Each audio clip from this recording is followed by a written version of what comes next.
Moi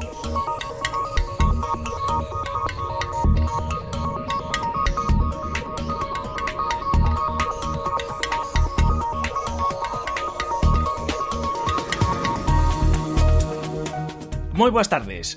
Un saúdo de César Goldi e de Manuel Vicente. Manexa os osciloscopios Reyes Abad. Somos o equipo de Efervesciencia.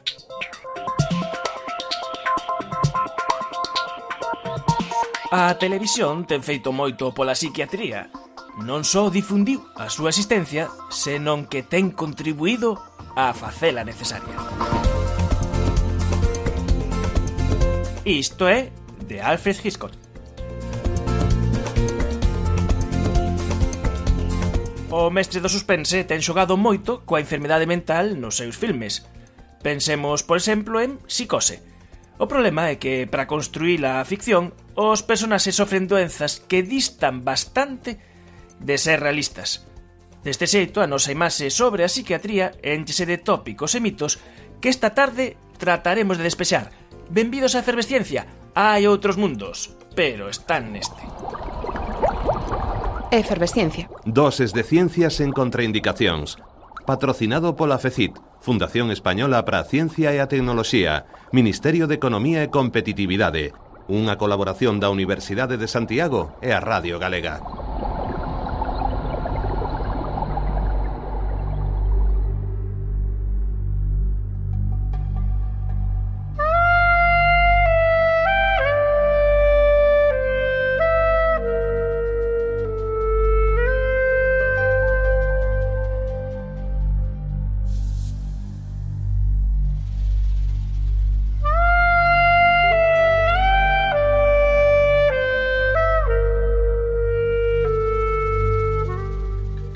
Hai nada, a Antártida contou con presenza galega, con presenza de investigadores galegos que pasaron unhas semanas na illa Decepción.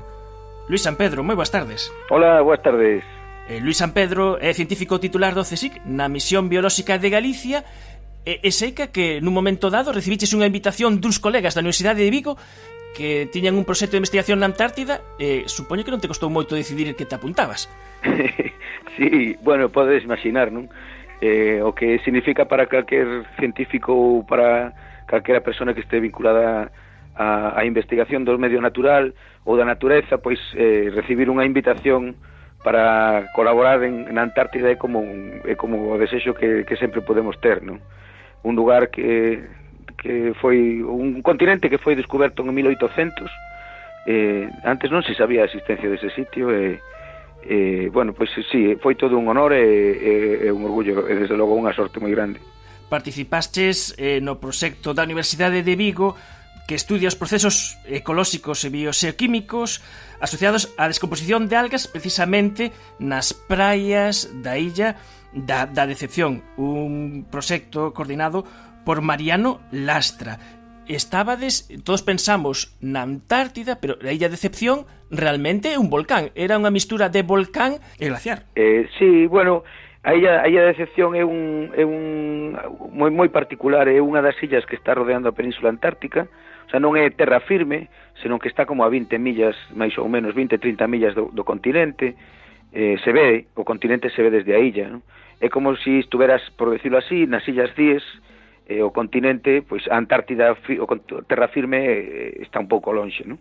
Un pouco apartado, pero Illa de Decepción ten unhas características que a fan moi particular, que ademais de ter por onde está situada unhas formacións glaciais moi impresionantes, non, de xeo e neve polo clima, ademais é un volcán. Entón se mistura un pouco ese vulcanismo atenuado como o que podemos encontrar en algúns sitios das Illas Canarias ou ¿no? Donde hai emisións de aguas quentes, algunha fumarola pequena, puntos quentes na illa co xeo, o sea que a mistura é pois moi impresionante. De feito, algunha das fotos que fixeches, que puxeches nun blog dedicado a esta expedición, algunha das paisaxes parecen un tanto lunares. Sí, porque o volcán xenera material, xenera paisaxe que despois é destruído polo glaciar, erosionado polos ventos, polo glaciar, pola neve, pola auga, é tan dinámico que, bueno, ademais do clima non hai vegetación.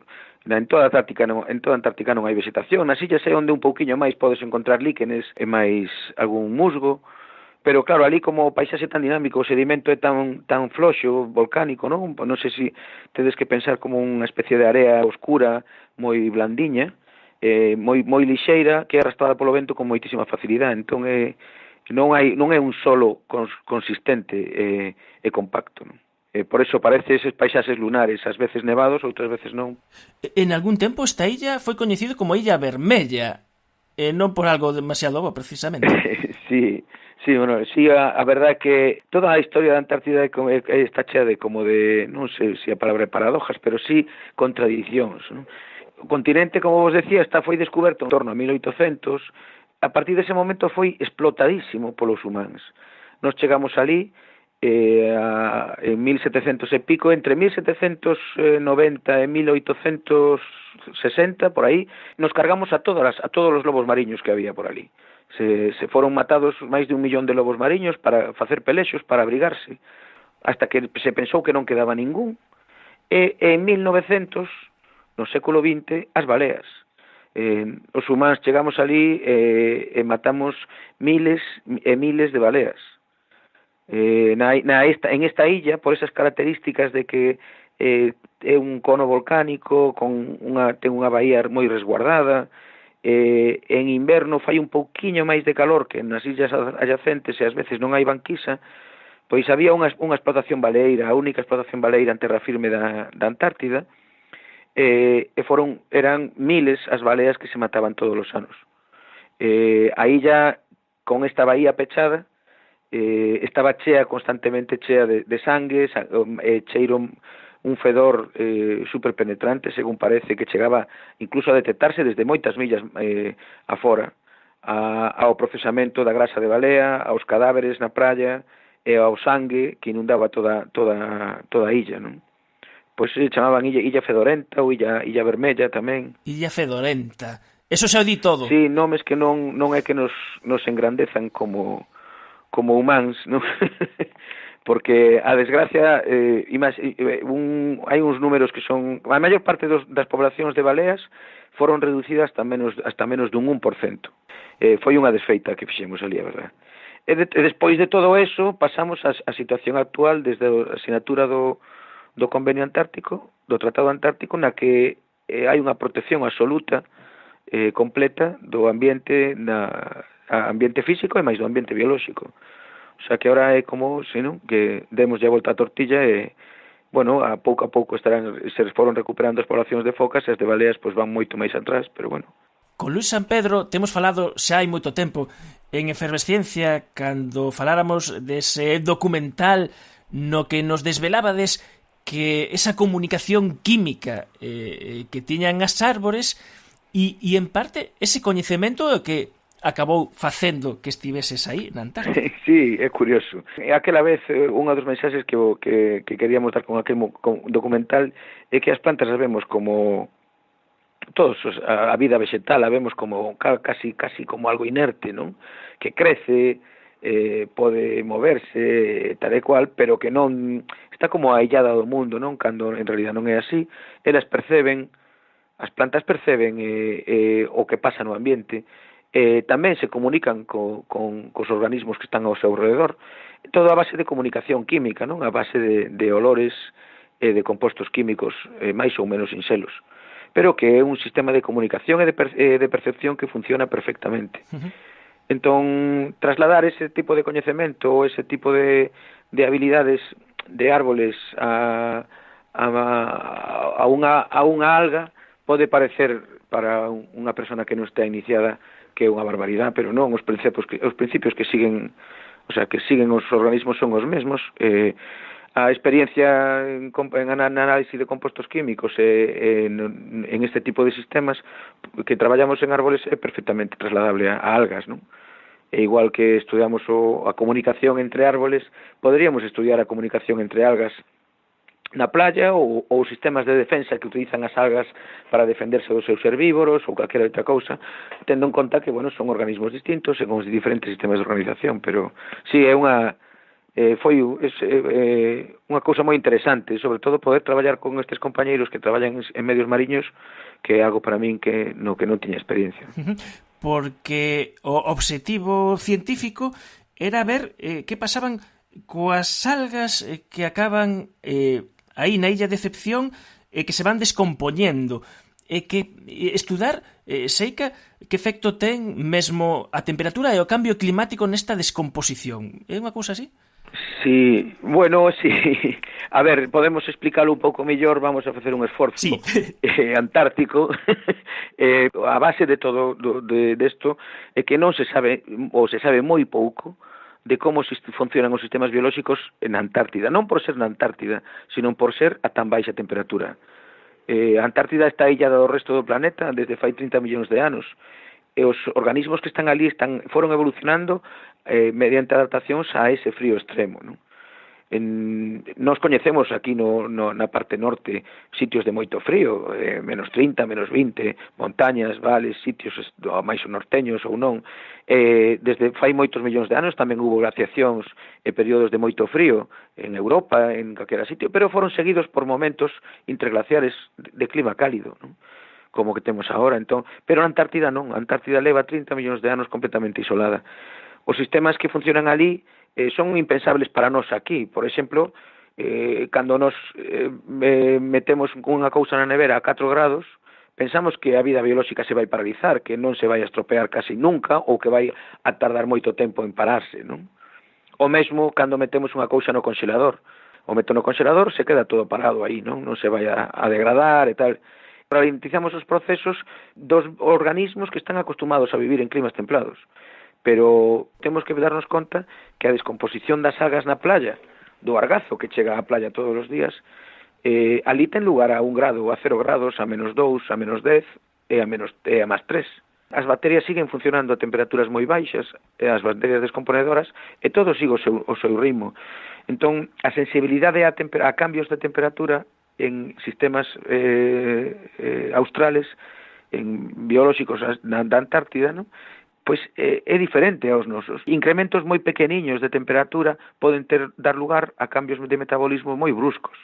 O obxectivo do traballo era aproximarse a ter un modelo de descomposición das algas na orilla para saber canto tempo tardan en descompoñerse, saber cales son os principales actores que funcionan en esa descomposición, que tipo de bacterias, que tipo de fungos, e que tipo de organismos, en particular unha especie de pulguiñas da playa que son moi abundantes ali, e como pequenos cambios de temperatura de 1 grado, medio grado ou 1 grado e medio poden modificar as taxas de descomposición e o funcionamento do ecosistema pois en un contexto de cambio global, non? Porque os incrementos de temperatura na Antártida son máis grandes moito máis grandes en relación á temperatura que ali que no resto do planeta, desde a consecuencia do cambio que estamos generando cos combustibles fósiles, non? A temperatura dos outros océanos incrementouse pois 1 grado, unha cousa así, cando na Antártida pois se está falando xa de 1 grado e medio, 1,7, claro, para temperaturas moi baixas un incremento pequeno é moito. Ademais, nese traballo tiña como varias fases, porque tiñan a fase in situ nas algas na praia e outro traballo nos laboratorios aí portátiles que eran basicamente uns contedores nos que estabades aí traballando, e logo tamén supoño que recollida de mostras e analizar agora todos os datos.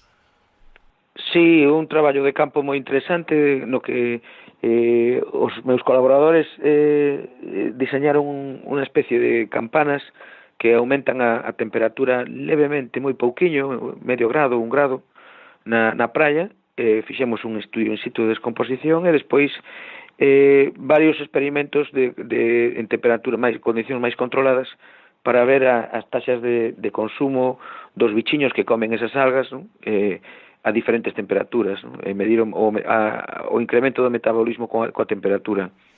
Illa de Decepción é un sitio moi particular porque con isto do vulcanismo as aguas da illa teñen un par de grados máis que no exterior, o sea, dentro do que é a bahía da illa está un pouquiño agua un pouquiño máis quente que fora, entón é como unha especie de laboratorio natural, non? Para estudiar o efecto da temperatura nos procesos biolóxicos. É curioso, aí para facer as vosas os vosos traballos de campo dependedes totalmente da previsión do tempo, non é como aquí que, bueno, levo paraguas, non levo paraguas. Aí vos xogades a vida o de sair ou non sair. E mesmo das mareas, polo que contabas, teñen unhas mareas rarísimas. Sí, é unha cousa que me sorprendeu moitísimo, teño que investigar a ver cal é o... Teño unhas mareas moi raras, é como a suma de 2 ciclos, seguro estás máis que estudiado e máis que descrito, super predecible, pero cousas raras como que, por exemplo, pues estaba a marea alta, había días que a marea alta estaba alta durante 3 ou 4 horas seguidas, despois baixaba, estaba baixa durante un par de horas máis. Non como estamos acostumados aquí, non? Que a marea sube, baixa en un ciclo máis ou menos regular, non? Si, unha cousa moi curiosa. Eso fai que todos os días tes que prever que vai a pasar o día seguinte en función da climatoloxía e prever a que horas, en que condicións podes traballar no intermareal, non? Ao fin e ao cabo é como se nós traballábamos como os mariscadores de Moaña, ou de Redondela ou de Ribeira, como traballando na zona que deixa libre o mar cada vez que sube baixa marea, non? Entón dependes deso, o propio ritmo das mareas te marca o ritmo de traballo.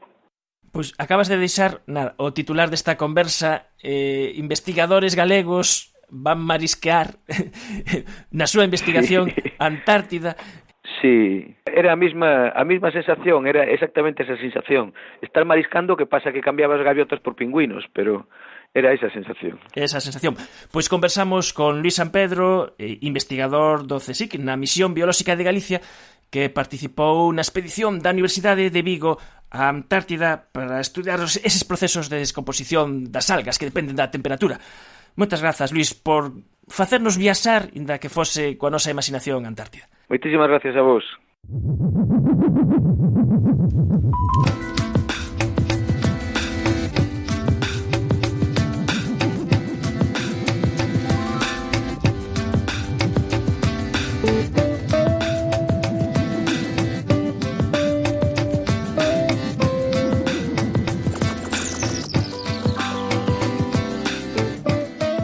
No tempo da conversa desta tarde contamos nos nosos estudos coa psiquiatra Iria Veiga, tamén coñecida nas redes sociais como a Raíña Vermella.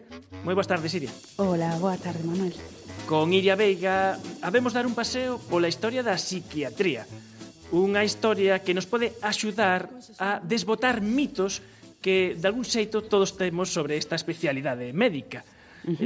Por exemplo, desde cando se coñecen que existen as enfermidades mentais? É un invento de agora ou xa se veñen coñecendo de antes? Pois esta pregunta realmente ten dúas partes, porque, aínda que a psiquiatría sí que é unha especialidade médica relativamente moderna, de principios do século XIX, a enfermidade psiquiátrica como tal coñécese dende a Grecia clásica. De feito, as primeiras descripcións de enfermidades mentais aparecen nos textos de Hipócrates e de Areteo de Capadocia, dos dous grandes médicos da antigüidade clásica, que describen, tal e como describimos hoxe, enfermidades como a depresión ou o trastorno bipolar. Pero na nosa historia os tolos sempre apestaban, sempre parece que había que telos aparte, non? Históricamente... Sí, en fin, isto é unha concepción que deben máis da idea cristiá da enfermidade mental. Na Grecia clásica tiña moi claro... Ademais dicen tolos, xa me fun aí, sí. aí xa me... Sí. De feito, a idea de que os tolos son enfermos mentais sí que é relativamente moderna. Na Grecia clásica o que sí que tiña moi claro era que a enfermidade mental era unha enfermidade do cerebro. Esta idea de que nos parece moi moderna, de situar a mente como unha función cerebral, na Grecia clásica tiña moi claro que isto era así. Despois, coa introducción do cristianismo, sí que empeza a haber máis a concepción do tolo como endemoniado, como pecador, e aí sí que empeza este apartar os tolos, este recluílos. Na Grecia clásica un pouco a idea era pois como facían co resto de enfermidades, no? O que se chamaba a hixiene nun sentido moi amplo da palabra, no? Que incluía un estilo de vida, unha dieta, que se ben non curaba, pois eu sempre digo, o mellor que se podía pasar se tiñas unha enfermidade mental era Hipócrates, non era a Inquisición. Ajá. Porque a Inquisición o método era moi expeditivo. Era expeditivo, efectivo, ¿no? Pero desagradable. Boas tardes, aboa. Hola, boas tardes. Estánse me poñendo os pelos de punta. E logo? Cando escoito a palabra Inquisición, fago min. No, que anda torquemada por ali. Hai que escaparlle. Porque... Será de outro barrio, non? Sí, é outro barrio que hai no alén. Nos estamos un pouco apartadiños. Mira, os psiquiatras, porque estás contando, son desos médicos do cerebro, pero hoxe en día hai un lío porque unha persoa cando se atopa mal moitas veces non sabe se ir ao psiquiatra ou ir ao psicólogo. Supoño que moita xente non sabe nin a diferencia ou en que momento acudir a un psiquiatra ou que momento acudir a un psicólogo. Ni sequera nos mesmos temos moi clara as veces cando acudir a un psiquiatra e cando a un estamos psicólogo. ben. A diferencia entre un psiquiatra e un psicólogo sí que a temos clara. Un psiquiatra é un médico, un licenciado en medicina, que se especializa posteriormente en psiquiatría. É dicir, a maneira de facerse psiquiatra é aprobar un exame MIR e coller unha plaza de formación de residente como psiquiatra. A maneira de formarse como psicólogo é cursar a carreira de psicoloxía e posteriormente, pois, ou ben a práctica privada ou ben acceder a unhas plazas que son o PIR, psicólogo interno residente, que tamén se oferta no sistema público. Isto a nivel de formación. A diferencia máis esencial é que os psiquiatras, como somos médicos, si podemos recitar medicación. E os psicólogos o que fan é facer uso de ferramentas psicoterapéuticas, é dicir, de prescribir psicoterapia. Despois é un pouco a confusión ben porque pois, os psicólogos non dan medicación, pero sí que os psiquiatras ás veces podemos facer psicoterapia se temos formación neste campo, que en principio pola vía MIR deberíamos tela. Mira, o cerebro é din que a maquinaria máis complexa que existe. Antes sabíase moi pouco, pero agora xa se sabe moito. Como a psiquiatría como está nese sentido? Sí que é certo que nas últimas décadas o aumento de coñecementos con respecto de como funciona o cerebro foi brutal. As modernas técnicas de imaxe, por exemplo, como a resonancia magnética funcional, dannos unha información que ata aí pouco era directamente ciencia ficción. Es que pasades de estudiar unha caixa negra a poder metervos dentro. Sí. Pues. De feito, a psicoloxía cognitiva ou a psicoloxía cognitivo-conductual, que eran pues, os primeiros formas estudiados da conducta humana, porque ao fin e ao cabo pues, a única forma que temos de aproximarnos ao cerebro é a conducta, que é o produto da mente, trataban o cerebro como unha caixa negra. Asumían que non se podía saber nada do que pasaba dentro do cerebro, máis que a través da conducta visible. Agora isto non é así. Sí que podemos aproximarnos bastante a procesos cerebrais.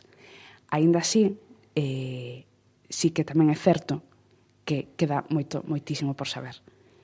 Moitas das cousas que aplican á psiquiatría, que teñen que ver con neurotransmisores, membranas celulares, neuronas, son cousas que pasan a unha escala tan pequena e que teñen tantos factores implicados que nos resulta moi complicado saber exactamente que é o que está pasando dentro do cerebro. O sea, xa que hoxe en día ainda non é posible ir ao psiquiatra como que vai a un taller.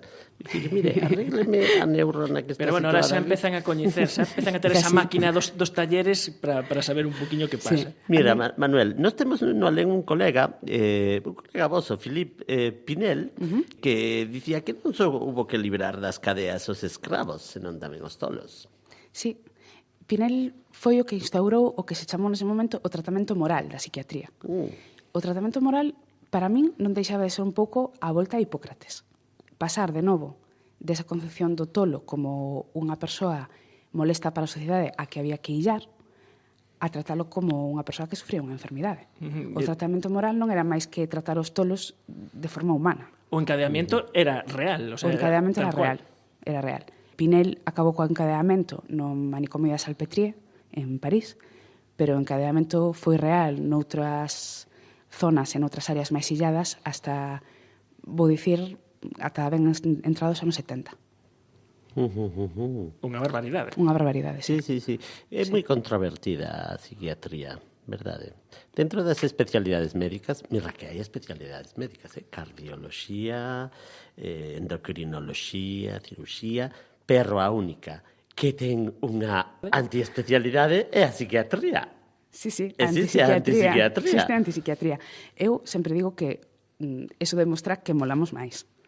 É dicir, ter un anti, non? É como como Superman, que ten un antagonista, que é Lex Luthor, non? Ai, sí. Entón, os psiquiatras, pues, Hai un villano aí. Hai un villano, claro. Superherói e villano. Fai que todo sexa moito máis psiquiatra interesante. ten o seu antipsiquiatra. Cada psiquiatra É ten o como seu un antipsiquiatra. antiavatar.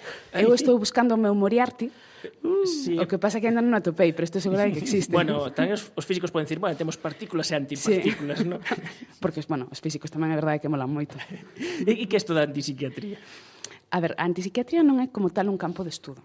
A antipsiquiatría é un movimento que como o seu propio nome indica, oponse á psiquiatría en tanto que especialidade médica. É dicir, o que di a antipsiquiatría é que na súa vertente máis extrema, porque despois hai posición máis intermedias, non? Pero na súa vertente máis extrema, o que diría é que a enfermidade mental, como tal, non existe, senón que é un produto dunha sociedade que provoca en determinados individuos unha desadaptación ou unha mala adaptación que dá lugar a unha serie de síntomas. Realmente non é unha especialidade que se contrapón a outra, senón que é unha diferencia de concepto esencial do que estamos falando. E en este caso, os doentes mentais serían disidentes, serían... Sí, a idea un pouco é que o enfermo mental, o paciente, realmente é un disidente, é un individuo que é molesto para a sociedade e que por eso se lle aílla. Como se illaban antes pues, os tuberculosos que podían infectar, ¿no? Neste caso, o tolo que podería infectar a sociedade coas súas ideas e a sociedade que fai é illalo. Claro, cal é o problema? Dende o meu punto de vista, que obviamente son psiquiatra científica, ¿no? O problema é que o paciente mental, aparte de todo isto, ten un sufrimento inmenso en calquera cultura na que se atope. E que as enfermidades mentais están presentes ao longo de toda a historia e en todas as culturas. Parece pouco probable pensar que unha enfermidade, como pode ser, por exemplo, a esquizofrenia, que se manifesta basicamente igual ao longo de 2000 anos de historia ou 3000 anos de historia en todas as culturas coñecidas, sexa un produto da cultura. Porque parece máis ben que é un produto do propio ser humano, de como funciona o cerebro humano. Adam Smith se equivocaba. ¿De qué estás hablando? Si la atacamos todos, nos obstaculizamos. Y ninguno de nosotros se la lleva. Así que vamos a por las amigas. Y nos ignoran, porque a nadie le gusta ser el segundo plato. Pero, ¿y si nadie va a por la rubia? No nos obstaculizamos y no ofendemos a las otras chicas. Victoria asegurada. Y todos echaríamos un casquete. E coido que recoñeceche a película inmediatamente. Sí, unha mente maravillosa. Unha mente maravillosa. Falábamos aí da esquizofrenia. Está a imaxe que transmite da doenza mental o cine. Dá moito xogo de sí, dramáticamente. Bueno, neste caso está baseado nun caso real. Sí, o caso de John Nash, Premio Nobel de Economía. E como pensas que o trataron aí? Eu creo que unha película moi agradable no sentido de que non dá tampouco unha imaxe moi tremenda dos psiquiatras. O certo é que, aínda que está baseada nun caso real, tampouco dá unha imaxe excesivamente realista da enfermidade. Eu, cando ven a película, dáme a sensación de que a peli deixa entender que si John Nash é un tipo xenial, é o, en parte, gracias á súa enfermidade. Por lo menos foi a conclusión que eu saquei. En realidade, eu diría que John Nash é un tipo xenial a pesar da súa enfermidade. É dicir, a enfermidade mental, a esquizofrenia neste caso, é un trastorno que deteriora moito a funcionalidade das persoas. A súa capacidade para desenvolverse no día a día, pero tamén incluso a súa función intelectual. Creo que sería máis interesante facer fincapé en ata que punto tiña que ser xenial John Nash para conseguir desenvolver a teoría de xogos aínda a pesar de padecer unha enfermidade mental gravemente incapacitante. Porque a persoa que sofre esta doenza, cando ten esas alucinacións auditivas ou visuais, a nosa máquina de interpretar a realidade, como nos ten contado moitas veces aquí Xurxo Mariño, é o noso encéfalo, é o noso cerebro, e entonces o que interpreta o noso cerebro para non ser real. Exacto. E por moi delirante que sexa, eso nos integramos e dice, pero si, home, como podes ver que te fale unha nena así toda a vida e non te das conta? Pois non te das conta. Pois non te das conta. Para ti iso é perfectamente real. O caso das alucinacións, para min é un exemplo perfecto de como o noso cerebro pode enganarnos. Na película vese que John Nash ten alucinacións tanto visuais como auditivas. As típicas de esquizofrenia son auditivas. Pero o interesante é que todos podemos ter unha alucinación. De feito, todos temos alucinacións ao longo da nosa vida en algún momento. A típica situación na que escoitamos que nos chaman polo noso nome, Ai, sí. iso non deixa de ser unha alucinación Hai veces- auditiva simple. ¿Qué pasa, Manuel? Sí, a veces dices, me chamaches. É que estás na casa e E dices, no, que va. escoitas o teléfono e non te está chamando ninguén. Ou a vibración do móvil, fantasma. Ou a vibración do móvil, que sería unha alucinación cenestésica, táctil. Ui. Empezamos a preocuparnos. Aproveito para preguntar unha cousa. Onde está a fronteira? Hai unha liña clara na que unha persoa debería comezar a preocuparse ou os seus familiares ou... É como en todas as enfermidades. A liña ten que ver con canto interfire o síntoma da túa vida. Todos podemos ter unha alucinación simple deste tipo, de que nos chaman polo noso nome ou escoitamos o teléfono, pero non crea unha grande interferencia na nosa vida. Ou seja, un pode ir a un bar e dicir, contar, hoxe tengo unha alucinación, sabes? Eu non o contaría. Vale. A prudencia, mira, Está ben, falando da historia da psiquiatría, e antes comentaba, ese símil do taller, de poder abrir, levantar o capó, e xa se pode empezar a facer cousas. E hai non moito en efervesciencia, falábamos con Cudeiro, que están empezando a facer técnicas non invasivas, magnéticas, o noso cerebro son correntes e química, está, daquela falábamos tamén da terapia electroconvulsiva, pero tamén o máis normal xa que podemos facer cousas é empregar fármacos ou mesmo a cirurxía. Esas son as vosas ferramentas. Sí, particularmente os fármacos. Igual que noutras especialidades médicas, pois a primeira opción é o fármaco. Ninguén se opera se pode tomar unha pastilla. Na enfermidade mental un pouco é o mesmo, non? A primeira ferramenta terapéutica é o fármaco, que o que produce un cambio químico na estructura cerebral. Pero sí que é verdade que hai enfermidades que se curan con técnicas físicas, como, por exemplo, o electroshock, que chamamos agora para que non quede tan feo. Eso de terapia electroconvulsiva. Terapia electroconvulsiva, efectivamente, que está indicada en casos moi concretos de depresións moi resistentes ou de fases maníacas de trastorno bipolar, que non se fai xa como se ve na película de Nash. Non? Faise baixo anestesia, con unha serie de medidas de seguridade, e que o paciente realmente non se entera de que se está aplicando. De todas maneiras, eu sempre digo que non deixa de ser como cando un cardiólogo desfibrila a un paciente. Nos desfibrilamos o cerebro. É dicir, reseteámoslo, volvémoslo a cero. Tamén hai determinadas enfermidades, sobre todo o trastorno obsesivo-compulsivo, que responden moi ben á cirurxía. A cirurxía estereotáxica intracraneal, que é unha operación moi parecida a que se utiliza, por exemplo, na enfermidade de Parkinson, que sabedes que se implantan uns electrodos no cerebro para deter o temblor. Pois no trastorno obsesivo-compulsivo sería parecido, o que pasa que en lugar de un electrodo que estimula, o que faríamos sería producir unha queimadura selectiva que o que fai é inhibir, pero é unha técnica moi parecida. Pois mira que hai mala fama, non? Con todo eso. Sí, de usar medicamentos. Es que o tema dos psicofármacos... Bueno, xa cando che falan de electrodos, xa te imaginas alguén vou sobre o nido do cuco. Sí, es que pensamos que se nos vai que o que temos aí enriba dos sombreiros que é diferente do resto do noso corpo, pero tamén forma parte de nós. E tamén, se as cousas non van, temos ferramentas para traballar. E a cuestión, por exemplo, dos psicofármacos, que agora son amplamente utilizados, siguen serando polémicas e siguen serando debates e mesmo nos medios de comunicación sobre se están abusando ou non desa ferramenta que vos tede. Incluso hai quen, de xeito radical, algo, non sei, semellante a antipsiquiatría, chega a dicir non valen absolutamente para nada. Supoño que aquí haberá un certo equilibrio, non? Ben, como vos decía antes, hai posturas moi extremas e outras que non son tanto. Eu, personalmente, creo que hai unha parte desa crítica que sí que é pertinente. Cando se fala da excesiva medicalización da vida cotiá, eu creo que hai unha parte diso que sí que é certo. E que acontece máis alá da psiquiatría, acontece tamén en outros ámbitos. E que acontece en outros ámbitos da vida, efectivamente. No que toca particularmente a psiquiatría, sí que nos encontramos con que moitas veces as cousas que chegan á consulta non son enfermidades.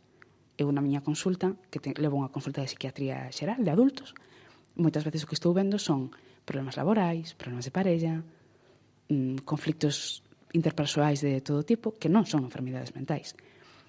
E moitas veces a xente que ten este tipo de problemas reclama medicación para calmar o seu malestar.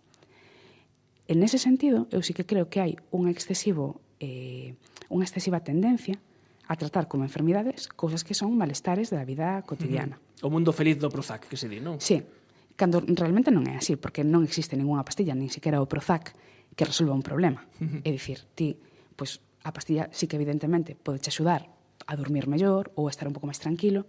En ese sentido, sí que te pode axudar a estar en mellores condicións para afrontar ese problema. Pero non che vai solucionar o problema. O dinosaurio sigue aí, o O despertar. dinosaurio sigue aí, sí. Cal é a outra parte? A outra parte son as enfermidades mentais que requieren tratamento psiquiátrico.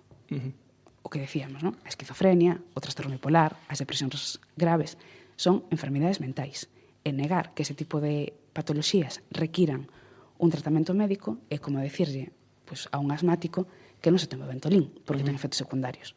Pois claro que son fármacos psiquiátricos teñen efectos secundarios e claro que teñen que estar prescritos en condicións adecuadas, pero eso non quere decir que sempre se prescriban mal. I love the looks of you, the lure of you, the sweet of you, the pure of you, the eyes. Esta é Ella Fitzgerald, All of You. The east, west, north and the south. Un tema de Cole Porter. I'd love to gain complete. E coido que iría, non sei se sabes por que trouxemos este tema. Pois porque me gusta moito Ella Fitzgerald e Paul Corter, supoño que non, porque non o sabías. Non o sabía, pero sí indagando vimos un artigo que escribiches de cianuro nas mazás. Sí. O blog de Praza Pública de Ciencia. Exactamente.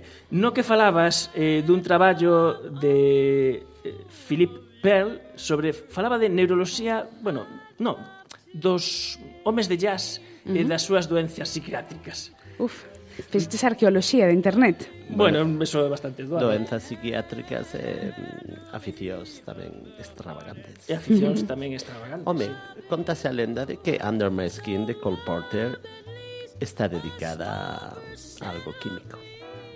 Sí. Algo químico? A ver, boa, conte. Non, pregunta yo a Cole cando traíamos. Home, Cole Porter... O home, falamos antes da terapia electroconvulsiva, foi dos pioneiros en ser doente destas terapias, non? Sí. De terapia electroconvulsiva, efectivamente, sí. Non sei exactamente, non me lembro moi ben de cal foi a situación concreta, creo que unha doenza física, pero o feito foi que Cole Porter foi diagnosticado de depresión, foi un dos primeiros pacientes en recibir terapia electroconvulsiva.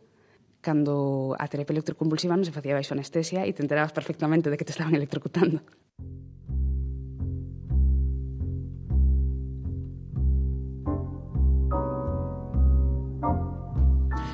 Este Foggy Day, Gershwin, este tamén pasou por depresións. Moitas veces cando se fala de depresión hai como a tendencia a banalizala, a pensar que, te estás deprimido porque queres. Se estás deprimido porque queres, eso é outra cousa. Pero se tes unha depresión de verdade, tes que ir ao médico. Efectivamente. O problema é que se chama depresión a moitas cousas que non o son. A tristura normal non é unha depresión. Unha depresión é unha enfermidade grave ou potencialmente grave, que como todo, en medicina hai casos máis e menos graves, que pode provocar incluso a morte. Non só por suicidio, senón polo produto da propia depresión.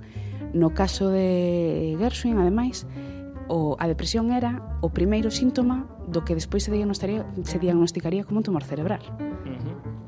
Esas son palabras maiores. E daquela non tiñan esas máquinas maravillosas que temos para verlos dentro, non?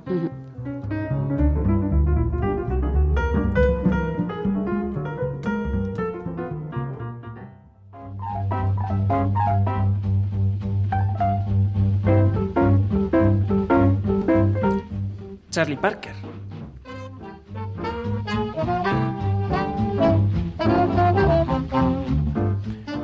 Yardbird Suite.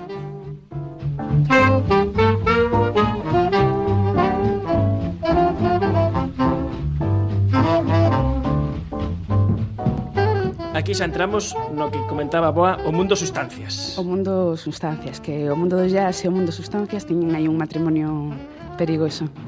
Porque unha cosa que debería ser coñecida culturalmente, decir que si consumes unhas certas sustancias poden afectar o teu desenvolvemento intelectual e poden deixar secuelas.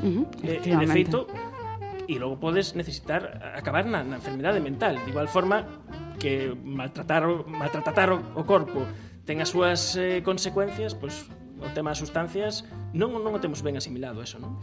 Eu creo que, como todo en psiquiatría, mestúrase un pouco o mito e a realidade.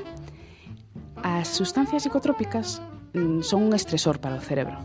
E todos temos de forma natural un determinado umbral de estrés que o noso organismo é capaz de tolerar.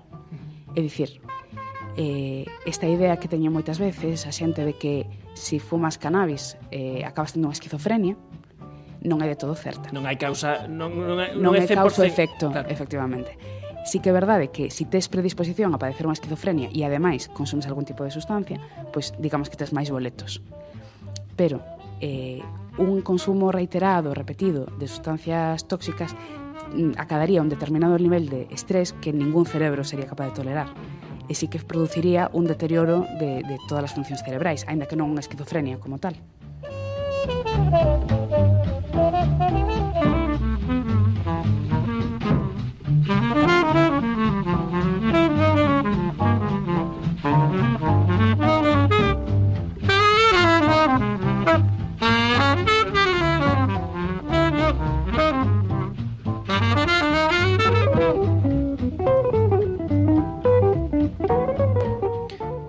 Estamos xa chegando ao final do noso tempo con boa compaña e con boa música.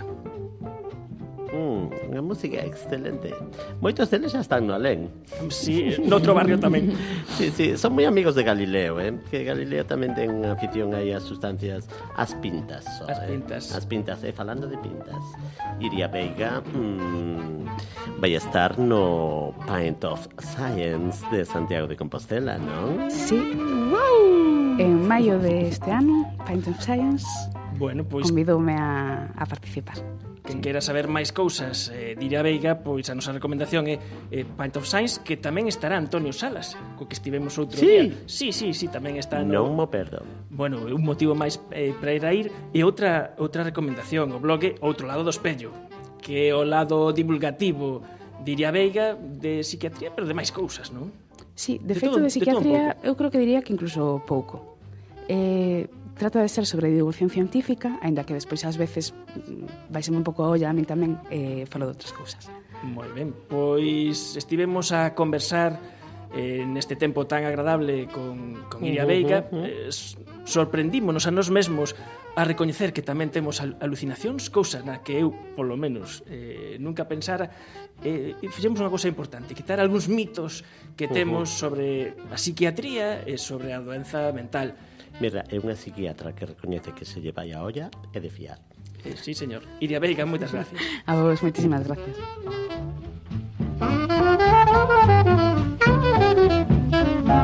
Pasemos a trastornos psiquiátricos. Haga una lista de sus principales trastornos diagnosticados como depresión, ansiedad, etc. ¡Por Dios! ¿Qué tiene eso que ver con mi maldito hombro? Episodios subpsicóticos de ira. ¡Idiota! Posible síndrome de Tourette.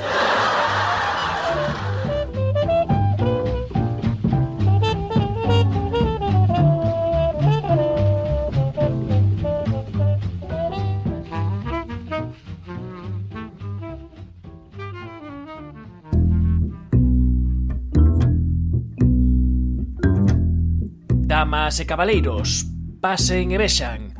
Volven as regueifas de ciencia, volven os debates intelixentes sobre temas apaixonantes.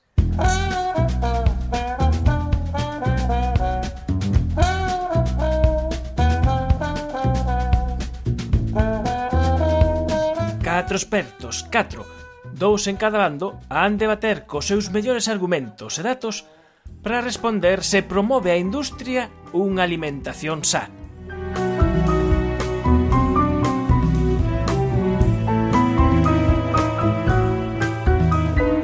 Do lado da industria contamos con representantes respectivamente da Federación Española de Industrias de Alimentación e Bebidas e da Coca-Cola. Buenas tardes, soy Enrico Frabetti, soy el director de Política Alimentaria, Nutrición y Salud de la Federación Española de Industrias, Alimentación y Bebidas. Soy Rafael Urrialde, el director de Salud y Nutrición de Coca-Cola. Mi trayectoria un poco es desde el ámbito de la universidad, el ámbito científico, a la parte de los consumidores durante más de 9 años y ahora en una empresa privada. En outro bando, un profesor de bioquímica e divulgador e unha investigadora en nutrición pediátrica. Hola, buenas tardes. Soy José Manuel López Nicolás, profesor titular de Bioquímica y Biología Molecular de la Universidad de Murcia, responsable de la Unidad de Cultura Científica y autor del blog Escientia.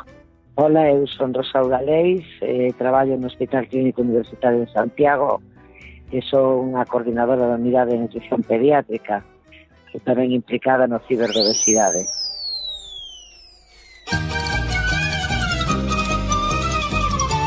E unha vez presentados os regueifeiros, lanzamos a pregunta: promove a industria unha alimentación sa?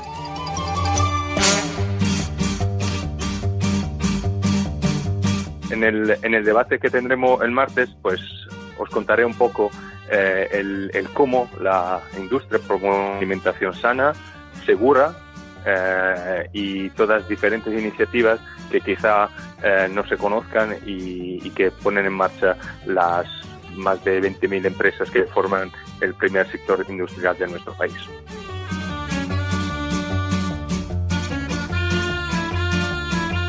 Pues en este debate de regueifas mi posición va a ser no atacar ni muchísimo menos a la industria alimentaria, sino intentar defender los intereses del consumidor frente a una serie de noticias y a una serie de situaciones que creo que realmente le están perjudicando y que no solamente afectan al bolsillo, sino afectan a cosas más importantes incluso, como puede ser la cultura científica y sobre todo la salud del ciudadano. Creo que desde el punto de vista del rigor científico y desde el punto de vista de la salud podrían hacerse cosas para mejorar la información que recibe el consumidor y sobre todo su estado de bienestar.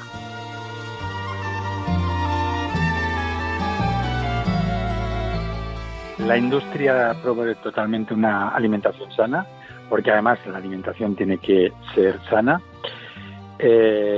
Primero, en la cuestión sana hay que tener en cuenta la seguridad alimentaria y la higiene alimentaria, y todos los productos alimenticios tienen que llegar en perfecto estado al consumidor, y cuando hay cualquier producto que no llega automáticamente habría que evaluarlo y si hay que retirarlo. Y en segundo lugar, lo que tenemos ahora también es los hábitos alimentarios o los hábitos en los cuales hay que tener en cuenta, con toda la gran cantidad de productos alimenticios, por muchas veces la focalización es solo en determinados consumos o en determinados productos. Eso hace que haya desajustes y los cuales además la industria alimentaria se tiene que adaptar a las nuevas necesidades y nuevos requerimientos que tienen los consumidores hoy en día. Eu penso que nestes momentos onde as principales causas de enfermedade e morte están nunha alimentación inadecuada, es decir, nuns estilos de vida inadecuados, a alimentación e a actividade física, a industria non está promovendo precisamente a alimentación máis saudable. Precisamente desde o punto de vista máis pediátrico, que é o que a mí me concerne, os nenos son un grupo vulnerable, a publicidade televisiva dos produtos procesados que fomenta a industria son unha das principales causas do grave incremento da prevalencia do sobrepeso e obesidade. Por tanto, eu considero que non, nestes momentos a industria debería implicarse con todos nós na loita contra esta pandemia e non é o que está ocurrindo, non?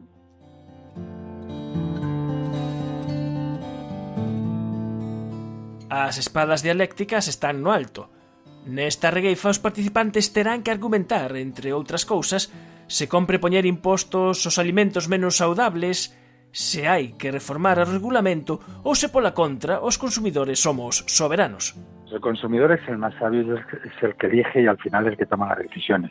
Ahora bien, también hay acciones de la industria que va dentro de la información de los etiquetados, que va evolucionando. No es la misma información la que tenemos hoy a disposición del consumidor que la que teníamos en los años 90. Por ejemplo, la información nutricional de los años 90 era voluntaria y hoy es obligatoria.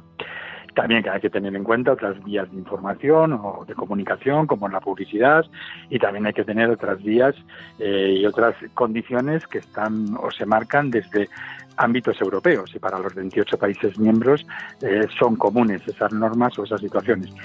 En el caso de que se detecte cualquier circunstancia de vulneración de las propias leyes que hay en la Unión Europea y que la legislación en materia de alimentación es muy estricta y común para los 28 países miembros, lo que hay que hacer es denunciarlo y comunicarlo a las autoridades o a los organismos pertinentes.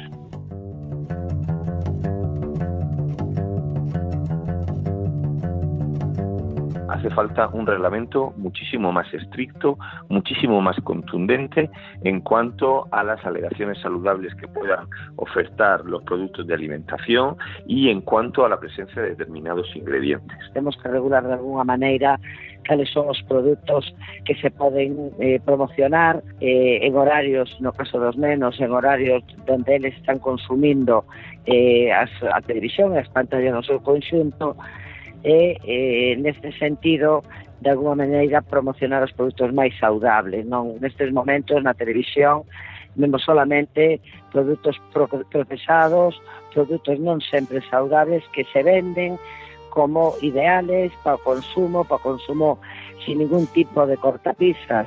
Este tipo de produtos están na pirámide, no vértice da pirámide, son os que hai que consumir excepcionalmente, que nestes momentos estánse consumindo como base todos os días.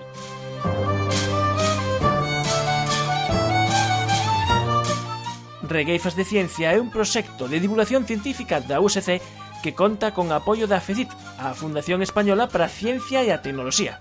O debate sobre se a industria promove unha alimentación xa terá lugar este martes ás 8 da tarde en Santiago de Compostela na Facultade de Ciencias da Comunicación.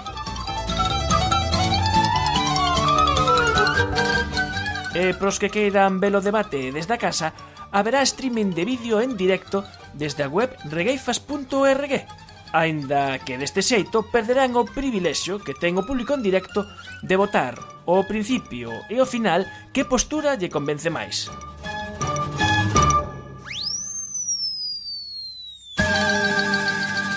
Por certo, nesta regueifa de ciencia, ti de que lado estás?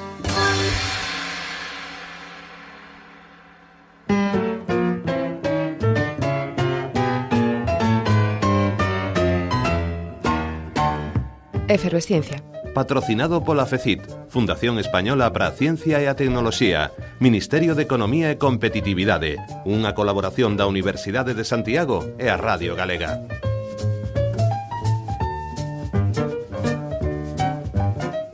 E rematamos.